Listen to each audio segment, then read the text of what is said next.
Bugün arvad mənə deyir ki, Kərbəlayı, sənin saqqalına nə şaşqa yaraşır, nə də şapqa. Sən gəl bu deputatlıqdan əl çək. Allaha şükür, yaxşı biznes qurmusan, uşaqlarını böyütmüsən, oxutmusan, hərəsini bir vəzifə sahibi eləmisən.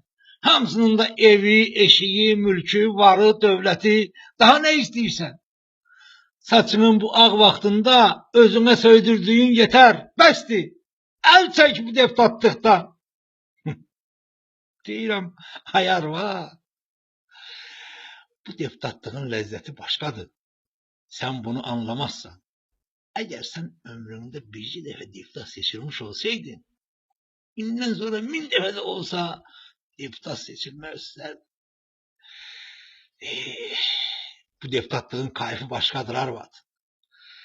Bir də atın qızı.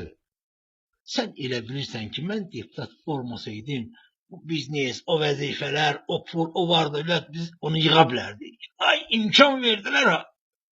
Allah eləməmiş, bircə dəfə deputat seçilməyim, gör başına nə oyun açırlar. Amma o gün yuxarıdan çağırıb deyirlər ki, Kərbəlayı, səndən narazıyıq. Artıq növbəti seçkilərdən bir ildən çox vaxt keçir. Amma sən hələ də bir ağıllı təklif ertəyə qoymamısan.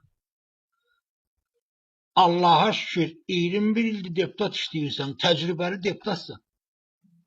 Amma səndən sonra gələnlər xalqın başını qatmaq üçün gündə 1000 cür hədyan danışırlar.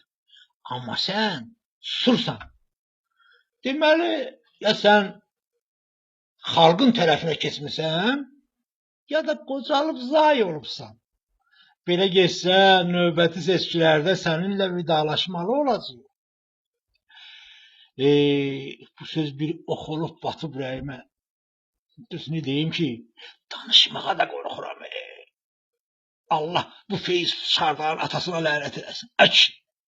Ağzını açmağa peşmansan, adamın atasının qəbirdən çıxardıb gətirib qoyurlar gözünün qabağına.